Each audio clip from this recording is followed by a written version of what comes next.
Hello, welcome everyone. Mm. Yo, Doc, how are you doing? Tired, man. Just got done with a hour and a half session on the step mill. Um, so now I have Mm, to make three, go do a leg workout, and then go do another hour on the step mill right after. So it's gonna be a long day. We're 13 days out from the NPC New York State Grand Prix bodybuilding show in Poughkeepsie, New York. oh, I'm nice. competing there in classic physique. Um, so I have to make the finishing touches in the final pull to bring those striated glutes in and bring the utmost condition to the stage. Hmm. Um, the plan is to pull down another little bit, get really aggressive for these last 6 days or so, and then slowly start the carb load before we get our coats of tan and step off stage. Perfect. Yeah, I saw your latest pics. You look really lean and very aesthetic. Um, Oh yeah, Really it good job, dude. sucks. It's not a fun feeling going through a prep, but that's what you sign up for. You know what I mean? Yeah, yeah. Cool, cool, cool. I can see people pouring in, which is really good. Thank you very much, everyone, for joining. Please make sure to invite as much people as possible. For those of you who don't know, I'll just give Doc an opportunity to reintroduce himself for anyone who's new. So, Doc, go ahead. And then we can have the questions right after. Yeah, no problem. So, one thing we could do in the future too is have like an announcement as far as when we do the event announcement. We'll sort of list my background and credentials beforehand, Mm, get some more eyes intrigued. But for a little bit of background on me, I am a competitive bodybuilder. Been bodybuilding for 4 years. Started training when I was 17, so been total for a training of 8 years. Um, now, I started originally just becoming obsessed with the human body from a young age. I always found science interesting. I was a very science-minded kid. Majored in biochemistry in undergraduate, graduated with a degree in biochemistry, and did a lot of research in pharmacology and genetics. And then went later on to do a dual enrolled graduate degree in physical therapy, and then a separate graduate degree that is a PhD in physiology. So my main areas of expertise are biochemistry. Um, One would be training, supplementation, and nutrition. Those are my three bread and butters, the all-encompassing parts of what we do in fitness. Those are three fields that I've studied extensively throughout my entire young adult life. I've always been kind of the science guy behind it, but I wanted to try to be the first person to sort of mesh that with practical application, with taking the principles that I've learned and collected over the years and applying it to all of my clients that are under my care and give them the best results that they want for their goals while maintaining the utmost health that they can. Because some of the behaviors we do, some of the things we do, some of the sports we participate in are not a healthy choice at some of the higher levels. So one of my main jobs and one of my main priding and selling points in what I do for my guys is blood work analysis, health analysis, and just make sure that I keep my athletes as healthy as they can be while they pursue what they love. perfect. As you guys can see, Doc is a very valuable member of the community. He also has his, social media platform where you can follow him on M2O underscore coaching on all platforms. And yeah, feel free to go ahead and ask your questions. Lego, I think you had a question. But yeah, go ahead and ask.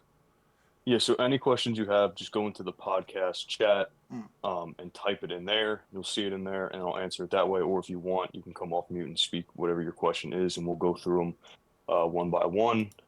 I tend to ramble a little bit, so I'll try to be brief with my answers. I got about an hour on here before I got to get to my training session, but feel free to type away and we'll get it cracking.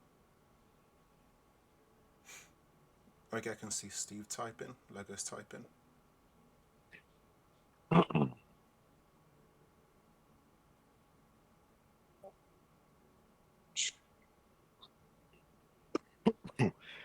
Forgive if I have a little bit of a cough. I'm a No little worries. bit congested the past couple of days.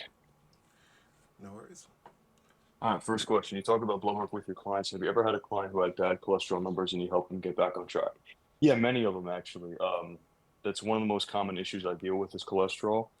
Cholesterol is mainly genetic. Um, There's a lot of factors that influence it, but there's a lot of misleading evidence as far as how we treat cholesterol issues. Because cholesterol, in a sense, is vital for two reasons. It's vital for brain development and function. It actually is involved in what we call synaptogenesis. It's part of the process that helps formulate synapses and connections between the neurons in your brain. So cholesterol plays a very, very key role in development in your early age, but it's also a vital transporter for hormones. So cholesterol is very necessary. Cholesterol, in a sense, it can be very problematic because a cholesterol is a lipid, it's a fat. And our main transport system in the body is our circulatory system. That's where we move everything around. And that circulatory system is made up of blood and plasma. And plasma is like water content. And lipids, fats, are not water soluble. So they don't move readily well within the circulatory system. So for them to move, they bind to what's called lipoproteins, which have a watery, more malleable, movable outside and a condensed fat soluble inside that can hold the cholesterol within there. That's why we call it low density lipoprotein, bad cholesterol, which is low in protein content, and then high density lipoprotein cholesterol, which is high in protein content. Now, with cholesterol, there's a couple different ways that you can manage it. Um, some of the things that I like that I've found worked well for clients that are otherwise healthy, not overweight, not obese, no blood pressure issues. Some of the things that I found have helped are omega-3 fish oils, 2 to 3 grams per day of EPA and DHA, a supplement called Pantethine of around 500 milligrams, and another super effective supplement that I've had anecdotally work extremely well for clients who are, mind you, clients who are also taking performance enhancing drugs which increases their cholesterol, and they were still able to manage it and reduce it to normal levels with aged garlic supplementation. Aged garlic has worked wonders for multiple clients of mine in managing their cholesterol. So that's like my three big bang supplements that really help. And then otherwise than that, just living a healthy lifestyle, doing your cardiovascular exercise weekly, making sure your blood pressure's in check, and making sure you're maintaining a healthy body weight. It's a lengthy answer, but it's a tough topic that encompasses a lot, but that's really what you want to work in. All right, next question. Protein, carbs before working out, what is preferred, and after working out, what is preferred? Um, I mean, both. I mean, all of my meals have a protein source, and most of my meals have a carbohydrate source. If you're in a deficit phase where you're cutting, um, it makes more sense to shuttle more of the carbohydrates to pre and post workout just to utilize and fuel training. Because again, muscle is built from a stress response. You stress your muscles when you train, and they adapt and they grow bigger and stronger. If you don't provide that same amount of stress and stimulus when you train, then why would the muscle maintain its adaptive growth? So the training has to remain high, the output has to remain high. So once food starts to get pulled, shuttling more carbohydrates as the main energy source around training makes a lot of sense. But all of my meals have protein and carbohydrates mainly. So there's no rhyme or reason to have one or the other before or after. Have them both before and after for protein synthesis purposes and for energy purposes. Is it bad to eat large amounts of red beef for bison? No, it's not. Um, it's a big myth as far as red meat. I mean, there's concerns with heme iron and others, but if you have a balanced diet that includes red meat intake, fruit intake, vegetable intake, and other sources of protein, I have no problem with people having red meat daily. I don't see any evidence that it's a linear link to any sort of cancers. It's usually multifactorial. The problem is most of these risk factors almost diminish entirely when it comes to obesity. So, for example, if I had a diet that increased the risk of heart disease, there's probably a diet out there that's the complete opposite that reduces the risk of heart disease, but may increase the risk of cancer. And you can make almost any food group and any delineation of a macronutrient or food type, and you can link it to a pathology. But the issue becomes once you factor in obesity into these studies, 95% of these risk factors go away. And then we begin to start arguing and splitting hairs over minute differences within food types and saying one is worse off than the other, when in reality, you should be encompassing all of them. So I have no issues with you eating red meat every day. I have red meat every day myself. what's best for your teenage years, let's say? Should I worry about cutting or should I just bulk? What's best to do so? It's whatever fits your goal. I mean, I wouldn't recommend being in an energy deficit when you're developing as a teenager.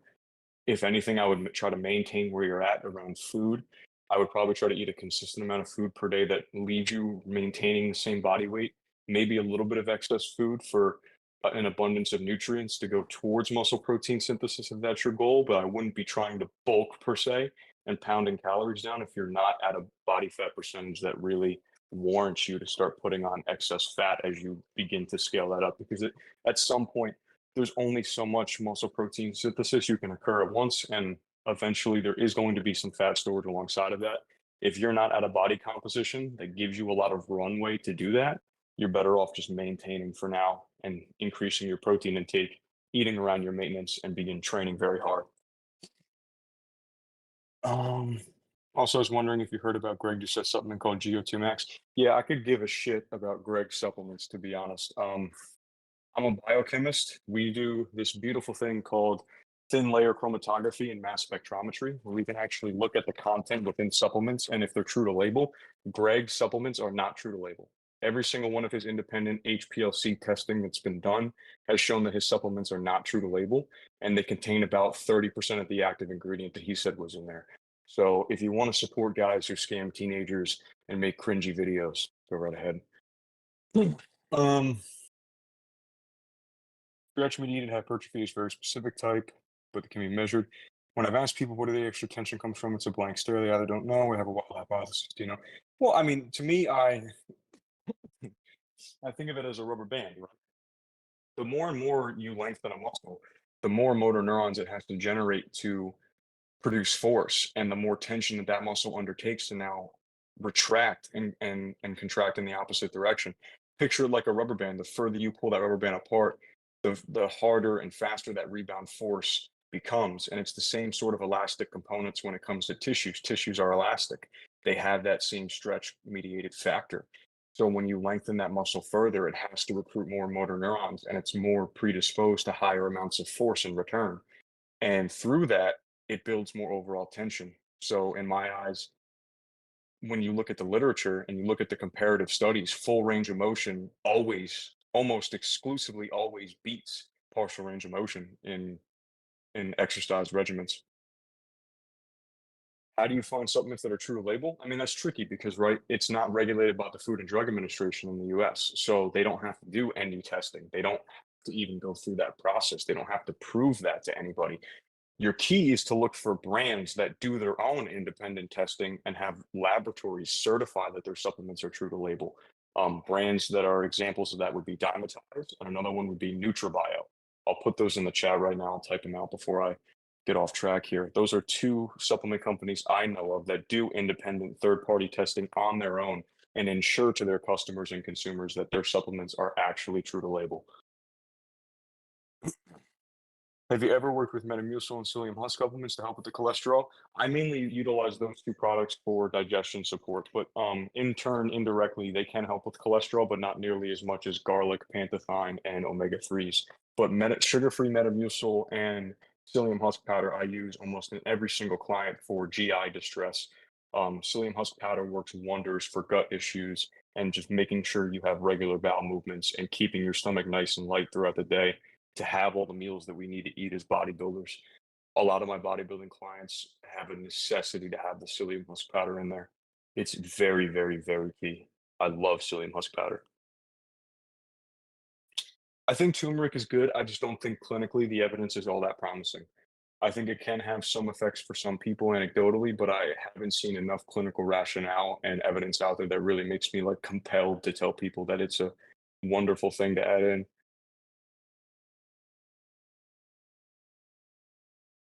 Will fascicle length increase for sure if sarcomerogenesis happens? I mean, technically, I mean, we can say yes here, but for us to measure it and have any tangible way to define it, I mean, like at this point, what are we really getting into? We understand that longer muscle lengths adapt to more and lead to more hypertrophy outcomes later on. Worrying about the what's happening at the filament level of the muscle at the myofibrillar level, like it would be cool to know in theory and prospect, right? To understand the mechanisms and then apply it to how we construct things. But we're not going to get around what's being reproduced in clinical research outcomes over and over and over and over, which is that longer range of motion leads to greater hypertrophy outcomes. So at that point, I really don't concern myself with what's happening at the fascicle. I concern myself with what is giving my clients results. And I think to get lost in that minutia and go that in depth into the topics, if you're not a physiologist at this point, it's just overemphasizing things that don't really matter in the outcome. What matters is you train your ass off, you train with intensity, and you train throughout the entire range of motion. I used to get hung up on details like this, especially when it came to pharmacology. But the reality is, take enough of anything, train really hard, and eat enough food, you're gonna fucking grow. So you don't really need to get too hung up on the minutia.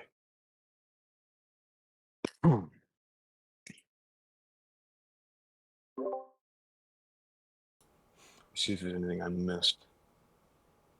What's the best supplements, etc., to take? Yeah, so staples. Vitamin D. If you're in the northern hemisphere, you're probably vitamin D deficient. Almost every single client I've ever worked with where I pull the vitamin D 25 hydroxy blood test, they are always deficient by a significant amount. So vitamin D, 5,000 IUs a day, I think is beneficial for practically every single person on the planet, especially in the northern hemisphere. Even guys that are landscapers that are out in the sun all day in the summer, in the northern hemisphere, especially on the East Coast, they're still finding themselves deficient in vitamin D almost always. So vitamin D for sure. Omega-3 fish oils, again, 2 to 3 grams of EPA and DHA daily. Protein powder, and then if you're, one of those guys that needs a little bit of a boost, I honestly find a pre-workout pretty helpful for a lot of people.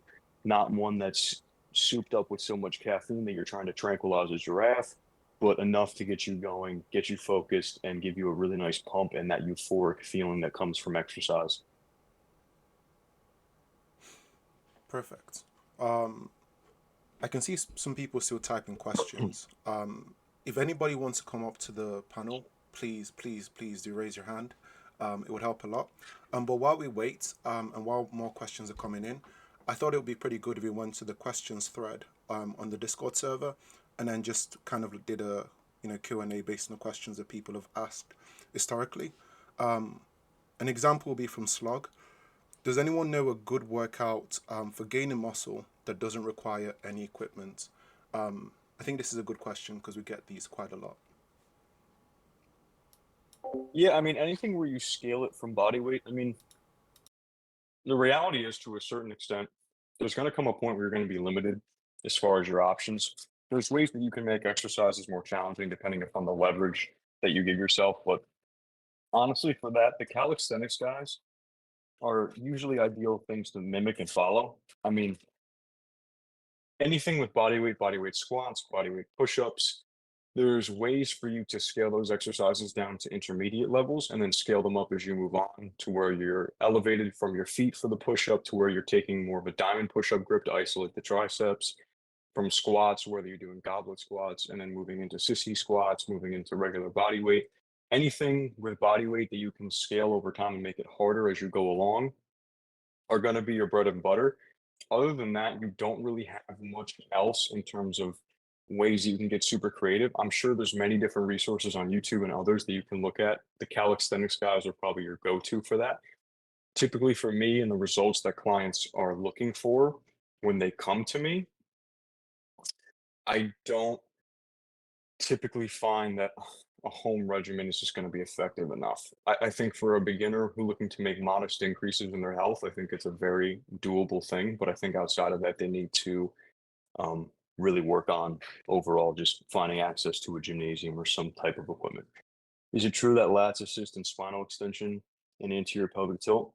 Um, they can, but I'm not really concerned with anterior pelvic tilting. If you look at clinical evidence, 86% of people have an anterior pelvic tilt. It's not indicative of any correlation with spinal pathology. If you look at the summative systematic reviews that have been done in the last 3 or 4 years, everybody in my physical therapy faculty is like, yeah, they're present. So what?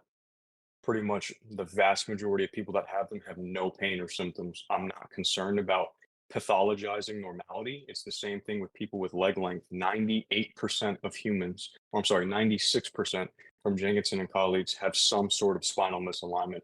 If those misalignments aren't causing pain, I don't give a shit, because you're like, to fix them, in quotation marks, fix is trying to fix an issue that isn't causing a problem.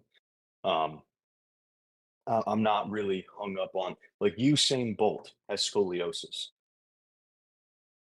You know, like, we get into this habit of pathologizing normality. The same thing with MRI scans and X-ray scans. I have many patients who come to me who have degenerative joint disease on their X-ray. If you're over 40 years old, you have degenerative joint disease. Every single fucking human over 40 years old has degenerative joint disease. Most of them, 90%, will have zero pain. So I'm not going to take that diagnostic image and explain to the patient that they have this debilitating disease when they really don't. Do you believe people should take their sets to failure or leave some?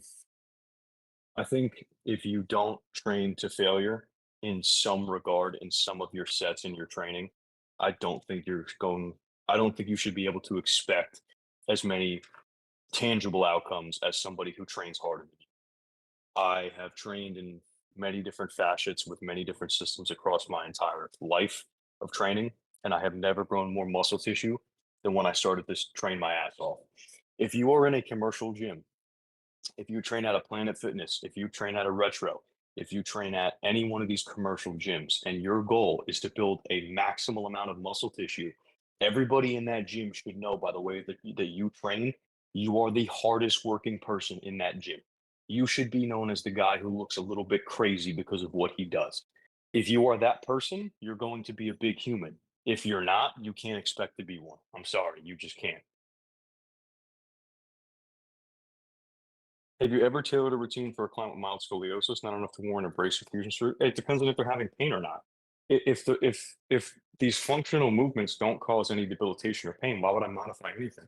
Their arthrokinematics and their biomechanics have all started from the ground up with that altered spinal position.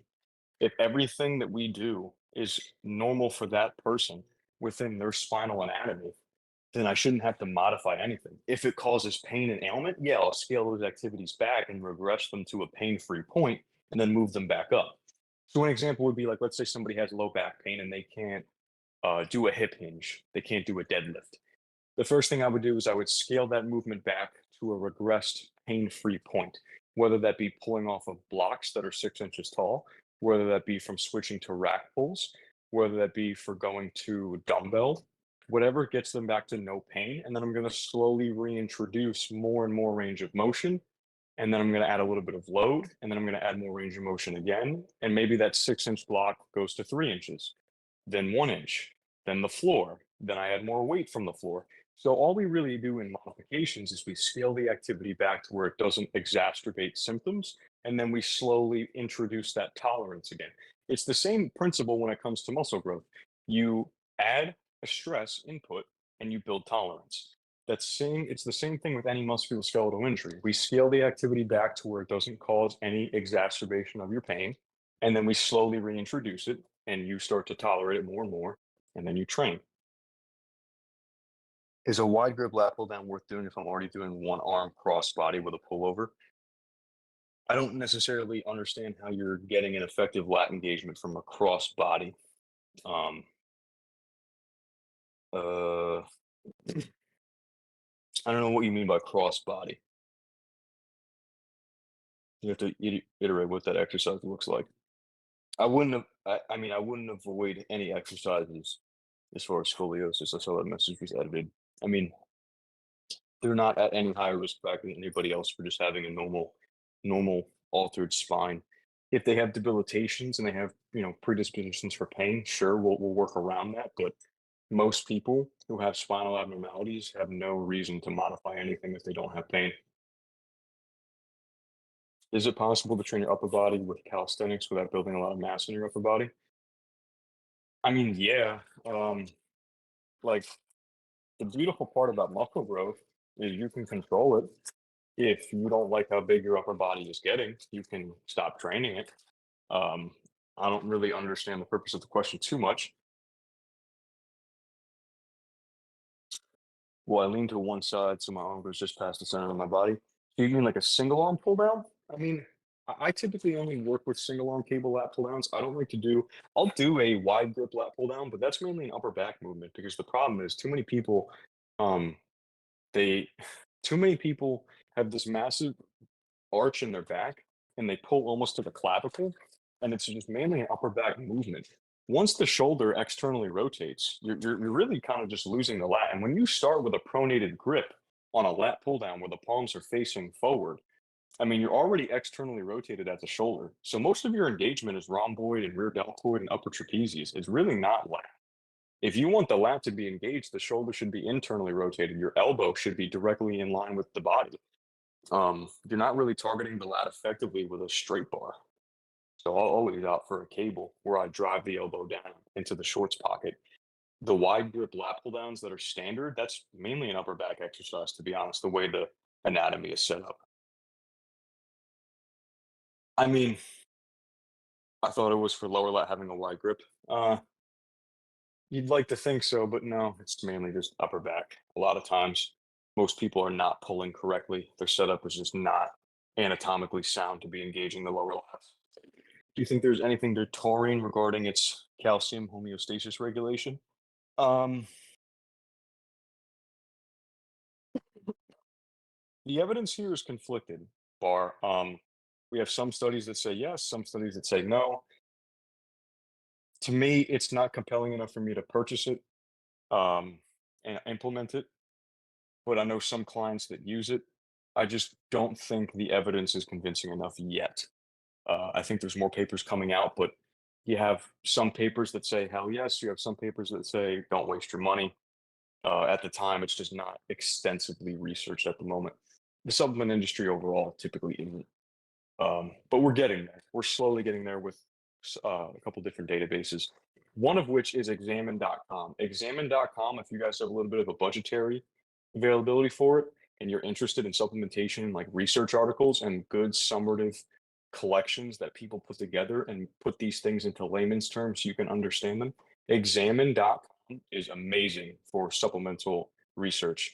They any supplement you want, they do research overviews. Anytime a new article comes out, they'll notify you. It's a really great resource. How do some people get jacked body only with calisthenics? Genetics, man. There are some people who literally would lift nothing but, their baby up off the floor and grow biceps, whether it be mutations in GDF8 and myostatin, whether it be different types of fiber arrangements within their muscle tissues, whether it's type 2 or type 1, whether it's fast twitch or slow twitch muscle fibers. There are a lot of reasons that some people are bigger than other people. It doesn't mean that now, because of that, that their training methodology is superior to somebody else who may not be as muscular. And I think that's where we get lost a lot of times in taking information from people just because they're jacked. And that's the probably the worst way you can do it. Because I know a lot of really jacked people that are really fucking stupid. Um, and they're mainly the way they are because either one, they work pretty hard, but Yeah. two, they they carry a lot of their ability through Yes, drugs I'm and here. food. I just don't want to interrupt Doc. I'll ask when it's my turn. You got a question, Gio? Go ahead. I have a few actually. Okay, Okay, fire 'em off. so first one is what's your take on the new high intensity style of training that's been gaining popularity recently? You know the ones that are getting the face of this type of training is Mike Menster primarily. Why has it become so popular and how useful is it? Is it possible to actually make this method practical, or is it just another seasonal trend?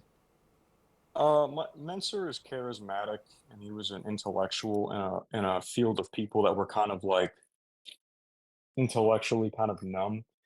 He was a very well spoken person in a room of people that just kind of were meatheads. And because of that, they took his ideas and kind of ran with them. And a lot of his ideas came from different methodologies that became before him with Arthur Jones and the Colorado experiment with Casey Viator. I don't think that training methodology is practical at all. I think that nobody in this entire podcast room will probably ever train as hard as Mike did, but at the same time, I don't think that Mike's methods, if Mike's methods were really so practical and superior in every facet, every single pro bodybuilder would be doing them, and none of them are.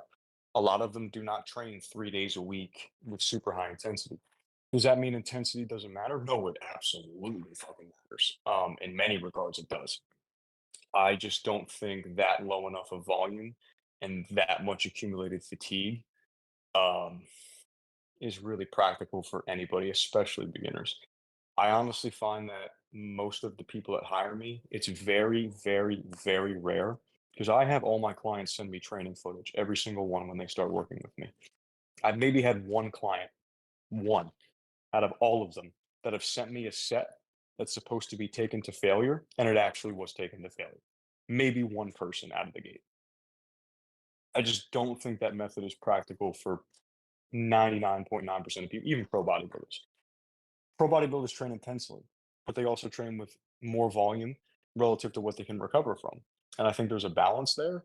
And I think that methodology of balancing them both out and, and prioritizing progressive overload and mechanical tension and lengthening the tissue as much as possible is what matters. I think Mike's methods are just kind of really not all that special, but people have become so dogmatic about them because of the person that Mike was and how charismatic he was. But everybody I know that preaches his high HIT methods and oh, Mike Mincer this, Mike Mincer that, they're all 160 fucking pounds. They're all small as shit.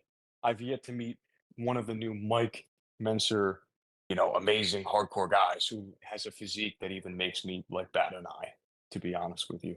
And that right there is enough for me. Like I wouldn't take financial advice from a brokey. I wouldn't take training advice from somebody who's 158 pounds.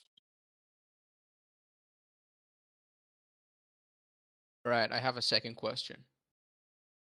So Wait, I'm just gonna type it in chat as while I'm reading it, so it's easier. Mhm. What's your opinion on the supplement called ashwagandha? Does it have any potential, or is it considered? Do you consider it a scam? Also, what are the supplements in the market right now that have confirmed results and are actually worth getting? So ashwagandha is actually shown to have it's actually shown to have tangible results. It's one of the supplements that I've actually kind of changed my mind on as the research came out. Initially, a lot of the ones like Tonga Ali and others, I was like, don't waste your money. Same with ashwagandha. But ashwagandha appears to be having an effect. But it's through multiple mechanisms, I think, that are compounding together rather than one or the other. The elevations in testosterone seen from ashwagandha aren't really so impressive that I think they would lead to downstream results that would be so profound.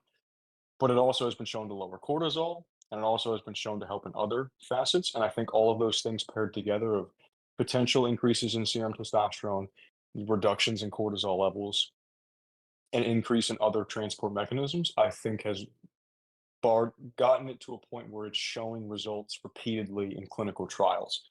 So I think it is something worth taking. However, there are some people that take ashwagandha, which ashwagandha has the potential to interact with a certain serotonin receptor that's involved in production of serotonin. So there are some people who, when they take it, have SSRI-like effects of emotionally numbing. Things that excite them don't excite them anymore. They become kind of emotionally dull. So that's a dark horse of the supplement for some people that have, predispositions to anxiety and other things. So just be careful. Um, if you want to try it out, I think it's worth trying. I think it has shown some promise. I don't think you should expect anything on par with like an anabolic, what that would do. But I think it would definitely help you I've based on also the heard it evidence I'm helps seeing. with sleep. It can, through the reductions in cortisol and other factors, it can. But again, there's that potential dark horse. So if you're going to try it, I think it's worth it. But just put that in the back of your mind that there could be that potential reaction that precludes, you taking it in the first place. So I see. if you see that start to arise and you see that become, a symptom that you're noticing, just throw it in the trash because that's not worth it at that point. Okay.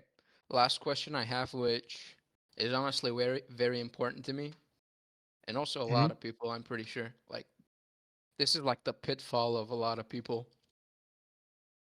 how could I potentially diagnose my own problems if I ever have joint issues? Do you have any resources you could recommend regarding joint health and how to lift safely and definitely? Mm,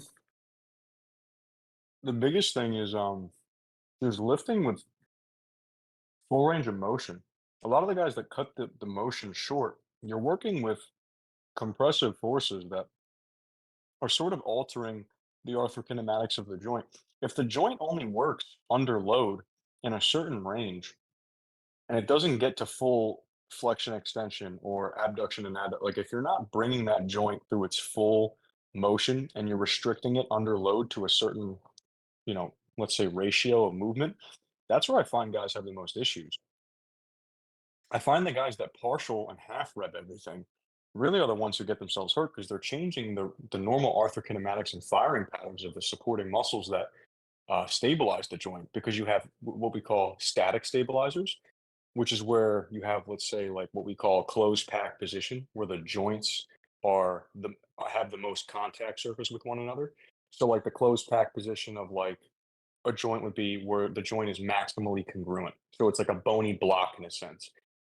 So when you extend your spine, eventually those spinous processes start to block one another and run into one another, so you can't pull back any further. That would be a closed pack position. But at the same time, like we have dynamic support with stabilizing muscles. So if those muscles start to only fire within certain patterns, you can start to get different stresses of loading on the tissue. And that's where I find the most issues to be is the guys that kind of lift like jackasses and don't go through the full range of motion and allow that joint to continue to be moved through a full range through its normal arthrokinematics. Because weight training itself can increase flexibility and maintain joint health and integrity. But when you start to alter the way that joints are supposed to function normally by training in a weird fashion, then you're really not um, getting to a good place. I don't like the terminology as far as diagnostics when it comes to joints.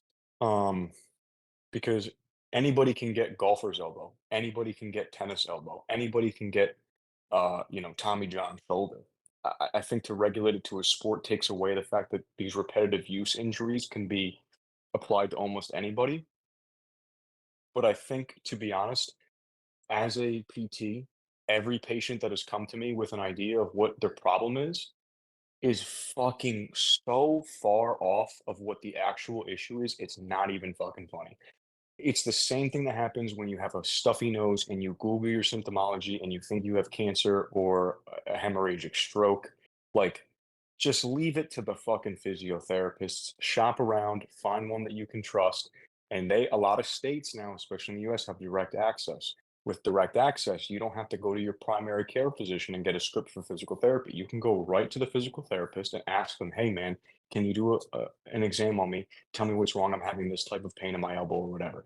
I'm telling you right now from personal experience of having patients come to me, you are never, hardly ever going to be correct in your self-assessment of your joint arthrokinematic issues. It's usually never the case. If you want the real answer on trying to lift safely, lift in full range of motion, don't do what you can't handle, and also don't allow external load to drive you into ranges you're not capable of. For example, if you take a bench press and you take the bar off the rack on incline and you cannot lower the bar to your chest on an incline bench with just the bar because you don't have the shoulder mobility, do not allow 135 pounds that you put on it bring the bar down to your chest because now you're using external load to bring you into ranges and stress on that tissue that you're not even capable of from a flexibility standpoint. Now you can slowly work your way down through that with weights, but don't allow an external load to give you huge gains in motion. Allow yourself to build up that flexibility to be able to take that joint through that proper motion. Those are your big tips.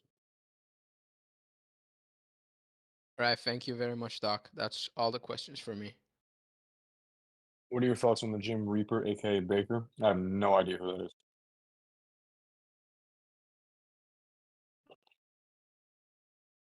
Yeah, to be honest, Barbutts, I haven't delved into that special population yet. Um, it's just not something I have much personal experience with that has compelled me to research it.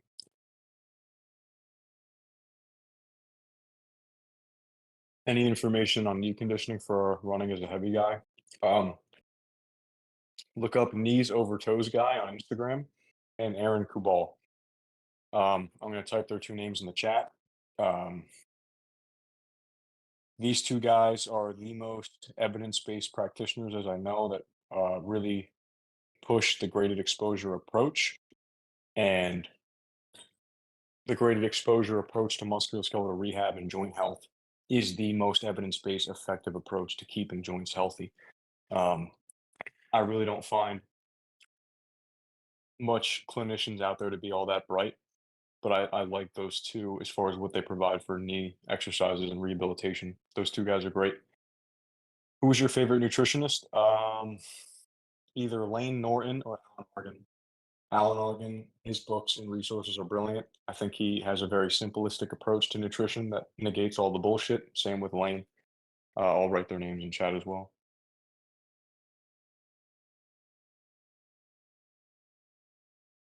Alan's book is great. I really enjoyed his book.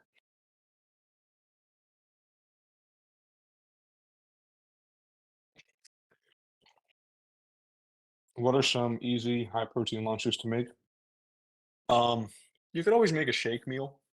I really like I saw something about holding a lightweight on leg extension and holding it for like 3 seconds. I do those for like 30 seconds to a minute. Um, it's just graded exposure techniques. I had my professor in genetics was going to go for a total knee arthroplasty. Um, and I had him do static holds on the leg extension at end range for a minute, slowly added weight to that. And then we went into like progressively greater and greater range of motion lunges. And then we went into different single leg squat variations and then slowly loaded that knee. Now he has no pain whatsoever. Graded exposure techniques are tried and true the best. Now Perfect. for high protein lunches that are budget friendly, let me get to this one. Okay. High protein lunches that are budget friendly, anything with tuna, anything with you can do shakes. I usually do like whey protein powder and shakes. And then you can blend them with oats and a banana. It's a nice high calorie, super cheap. Oats are cheap. High protein little shake you can pack in. I like to do that. You can also do like sliced deli meat, very cheap, relatively easy to pack and make into different sandwiches. You can also do different ready to go drinks and shakes, but they can get kind of pricey. But then also just prepping your food, man. What's my favorite protein powder? ISO 100 by Dymatize Fudge Brownie. ISO 100 Dymatize Fudge Brownie is the best tasting, most clean, quality protein there's ever fucking been, and I will never use anything else ever.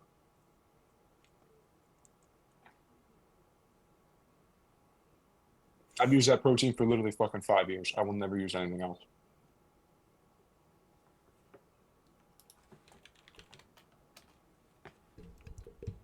It's so funny we're getting more questions towards the end of the actual podcast than the start. But yeah, I've put a few things in the chat. Just a general question. I'll be able to clip this up, do as much as I need to do with it. Just stuff that we've been having that fairly common. The first one would be, just in summary, a beginner-friendly routine that you probably would suggest to a lot of newbies, because as you know, it's a meme in the server that we have a bunch of people between ages 13 to 17. So just a routine that you would recommend for them, and just a general newbie slash teen advice for anyone who's just completely new. They just discovered fitness, either through Twitch, either through Discord, and they just want to have something they can follow. um, my answer, man, to this really is everybody's a genetically unique individual. Um, a lot of the programs out there for a beginner, almost any single one of them, because the stimulus is so novel, is going to work. For the guys out there that are like don't know which direction to take, this stimulus is so novel to you, it's going to accrue muscle tissue regardless, with nutrition in place. Shop around. There are thousands of free routines online. Pick whatever one you want, try it out, and then understand that there's an enjoyment factor when it comes to training. If you don't like a certain program and you don't like what it entails, then you don't have to do it. Training should be fun. You should be in there consistently because you enjoy doing it. That's the whole purpose of why everybody is here. They want to be better. They want to have fun while they're doing it. You don't need to have the super hyper specific volume allocation to the right body part. You're new. You're going to need to grow everything to have a physique that you're going to want. The reality is almost any program for you is going to do that. You'll find one for free online. There's probably thousands, and just pick one that you can enjoy and one that you can stick to. If you can stick to it, if you have fun with it, if you like it and you can repeat it, that is the program for you. There's no other program that's super special that's going to be the most amazing thing since sliced bread that you're going to find that has any sort of significant results that are miles ahead of another one, at least at this stage of your lifting journey. So shop around and just have fun with it and try it out. Perfect. I think there are a few questions still coming through. If you can answer those, that would be great. And I'm going to warn you now, Doc, I'm going to warn you. I am going to trigger you. You are going to unfriend me. You probably will leave the server, but I need the clickbait click, right? So I'm going to ask a question right after this. Don't get angry. I love the chaos. But yeah, go ahead. Everyone keep asking your questions. Just ignore everything that was said. And thank you once again, everyone, for joining. Please make sure to follow Doc on all platforms. MTO_coaching. The more we support him, the more he supports us. And yeah, let's go. Last few questions. What is the typical length of time it takes for muscle atrophy when not working out? I would say probably for you to notice it, maybe 2 weeks. I mean, it really does take a lot of time. The atrophy process can begin after like 4 days, but for you to have like significant tissue loss, I mean, it's multiple weeks. Do you recommend deloads? Um, I it depends. Like, to be honest, man, it took me until the last like 2 years of training after 6 or 7 years for me to get to a point where I even trained intense enough or hard enough that would even warrant a deload on paper. The way that most people train with how far away they truly don't understand they are from training to failure, they do not need the CNS recovery and that deloading process. 90% of people just don't need it. They just don't. And it's a harsh reality for some people to realize that they're not training as hard as they think they are, but that's almost always the case. Um, so I recommend it for people who I know are under my care that are at a certain level, but even most of the guys that are at my care still don't need one. If you're a newbie to weightlifting in general, what level of volume session potential should be looking at for good newbie gains? The one, the levels that you can recover from, the lowest amount of volume that gives you the maximal amount of results. If you can, let's say you're training twice a week at 2 times frequency. Let's just say you're doing a push pull legs, easy example. Which means if you're training push on Monday, you're going to hit a subsequent push day on Thursday. If you're still sore from Monday's session going into Thursday, you're probably doing too much. Do you recommend any exercises to correct posture? Yeah, if you're sitting and you're not comfortable, slouch. Posture isn't correlated with pain. Look up the research review, sit up straight, time to reevaluate. Posture is not correlated with pain. Your chiropractor lied to you. Chiropractor is a fucking sham and waste of your money anyway.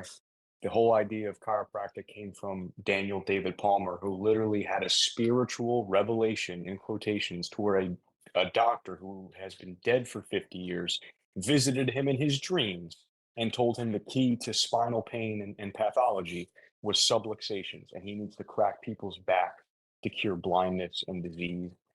That whole profession is on a foundation of quackery bullshit. Um, the main thing with posture, man, is you have nociceptors. If you sustain any position for any amount of time, it's going to feel uncomfortable at some point because some tissue somewhere is going to be on stretch and there's going to be a little bit of hypoxia or a lack of blood flow. And then eventually it's going to lead to a little bit of pain and discomfort. So just get up and move around. There are people, 95% of people have spinal misalignments and postural issues in quotation marks, and they have no pain. The exercise for posture is don't correct it. Just fucking relax and make sure you're active and you move throughout the day. If you're at a desk job and you sit for 8 hours, every hour, get up, walk around for 5 minutes. That's going to do way more for you than trying to sit like you have a stick up your ass all day, like it's going to change anything for your pain. It's not.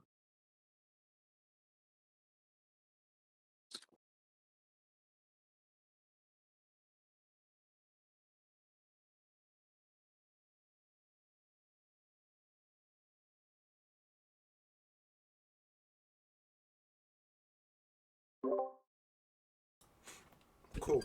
Do we have any last questions? Um, I see Coop Cop typing something. Okay. Cool, cool, cool, cool. Just so we give Doc enough time to leave, I'll use the last 5 minutes. So Doc, I would love for you to change my mind, right?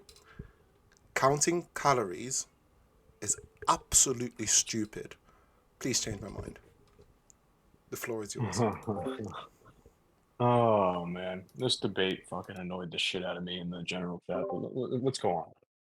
Guys, next week. Also, the server's birthday. We're turning 5 years old. On Tuesday, server's birthday, celebrated next weekend. Everybody's invited. There's gonna be fun. There's gonna be parties. There's gonna be karaoke's. Gio's gonna be singing. Mimi's gonna be playing games. There's gonna be Q&As. You're gonna be able to speak to Doc, talk to Doc. You're going to be able to talk to me, ask me any questions, how I created a server, how everything happened. There's going to be the cutting of the cake. I don't know how that's going to be possible, but I'll try to think of a way how I can either cut a cake in real life and record it and stream it, or cut a virtual cake. I don't know. There's going to be some fun stuff, and there's also going to be some debates. And also, the likelihood of all of this actually happening is probably about like 25%. So please, please do show interest. But yeah, continue, Doc. Yeah, so the counting calories thing not mattering, that's kind of just a joke.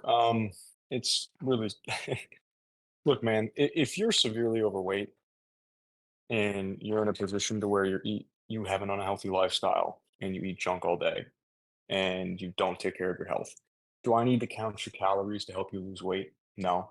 I can with just modifying how many steps you take, having you take a 10-minute walk after one or two meals, changing food sources and sugary sodas to sugar-free options. I can make you lose 20, 30 pounds. So for the average beginner, do you need to count calories? No, you don't. Now, if you have any serious fucking goals whatsoever when it comes to gaining muscle or losing weight, you need to fucking count them. Because the reality is, we know from literature, a pound of human body weight is roughly 3,500 calories, roughly. So let's say you're in a deficit of 500 calories. That means across the week, 5 times 7 is 35. So 500 times 7 is 3,500. If you're in a 500 calorie daily deficit, you'll probably lose a pound a week. Probably. There's going to be some variation depending on the different macronutrient breakdowns and activity levels, stuff like that. But let's say you have a big cheat meal on Sunday and you overeat by, 1,500 calories over your main meal. Very easy to do. You've now lost 3 days of progress. You've lost 3 days of progress. You have to make that up. So out of a 7-day week, you're in a deficit for a total of 4. So we add that up. Now, out of a 30-day month, we're in a deficit for 18 days out of the 30-day month.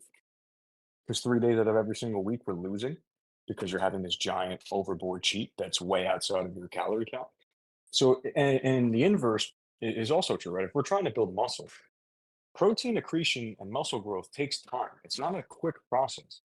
The longer we can have a steady stream of just a slight amount of excess energy, so where it goes to muscle protein synthesis and it doesn't go to fat storage, is going to be advantageous, what we want. But if we just have one giant day of a huge influx of calories, and then we have a day where we have a couple days where we probably have to eat at maintenance now. So we have one big day of fat storage, and we have to eat at maintenance for a couple days. And we only have like 1 or 2 days where we're in that steady surplus for muscle growth, where we're not having all this fat storage. But if you're not counting your calories and you're not tracking your body weight, and you're trying to be serious about this and put on muscle, you're going to have days where you're in a deficit. You're going to have days where you're way over. You're going to have days where you're under. And you're at this pendulum of like Yeah, on Monday I'm good. On Tuesday I'm in a like you're going back and forth. You add that up over 6 months, like you're not fucking progressing anywhere near the guy who's counting his food is. You're just not. You're not even going to be fucking close. I can control my client's body weight to the tenth of a pound. I can literally find exactly what amount of food to eat to have their weight jump by a precise amount of body weight because we standardize our input as well as our output. So, as humans, 30% of our energy daily goes to our brain functions. So, we have a big brain to body weight ratio as human beings. And that brain has a lot of metabolic demand for all of the neurons firing all day and all the bodily processes. Another massive chunk is your daily movement, your step count. So, if you eat, let's say 3,000 calories per day, but I always make sure that I have you take around the same amount of steps per day and you have like a set amount of cardio per week. If those things all stay the same across the week, I know exactly at how much movement, at how much food makes your body weight change how much. So let's say you eat 3,000 calories, you do 10,000 steps a day, and you do cardio for 100 minutes a week in total, and you lose half a pound, let's say. Now remember we said before, a pound is 3,500 calories. So we divide that by two because you lost half a pound. So you lost 1,750 calories across the week. Divide that by seven, we're roughly in a 250 calorie deficit. So if I want to maintain your body weight, I'm going to add 250. If I want to lose more, I may cut your calories back by another 100 or 150. If I want to put on muscle, well, if 250 puts me back to maintenance, I'm going to have a little bit more than 250 to put into the diet. And that way I can literally now precisely control what food amount is going to bring your body weight up or down. And I know exactly by about how much it should go up or down. And now I can set up your food to put you in a steady stream of just a slight amount of food so that you have enough excess energy to maybe go towards protein synthesis, but not so much excess energy that you're storing all this fat. And if I do that for months on end, I'm probably going to put on a lot of tissue and I'm probably not going to put on a lot of fucking fat. But if I don't do that, or if I don't have, at least have some idea of where my food's at and I'm just guessing, I'm going to have days where I'm in a deficit, I'm in a surplus, maybe I'm maintaining, maybe I'm in this drastic surplus because I had a little bit of a free meal at a restaurant, and like none of it's tracked. Good fucking luck keeping up with me or any of my clients when it comes to anything from weight loss to muscle growth to sport performance. Good fucking luck to you. You're never going to keep up. You're not. If you're a beginner who wants to be healthy and live your average daily healthy lifestyle, do you need to count? No, probably not. But if you have any serious goals whatsoever, if you're going to try to get around it, then clearly those goals are not important enough to you. And that's just the reality. If you're not willing to take the 10 seconds it takes to put something on a fucking scale and hit a button, then you're lazy. That's the reality. And you don't care about your goals enough. And you may not like that answer, but that's the truth. Now, is it necessary? No. Is it necessary for anybody who has any serious goal whatsoever? Yes.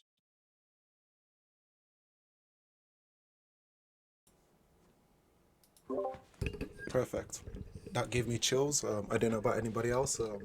I'm scared to respond to Doc. You might give me an entire lecture about something else, but yeah, that's good. That's a really good answer. It has come to like 1 hour. But if you do want to answer any quick questions, Doc, go ahead. If because I know you're a busy guy, you've got so much going on. You don't need to. But what I would just like to say, everybody, please do support Doc. He's also going to be asking questions throughout the week whenever he's available, and he's also got his, bodybuilding competition coming up.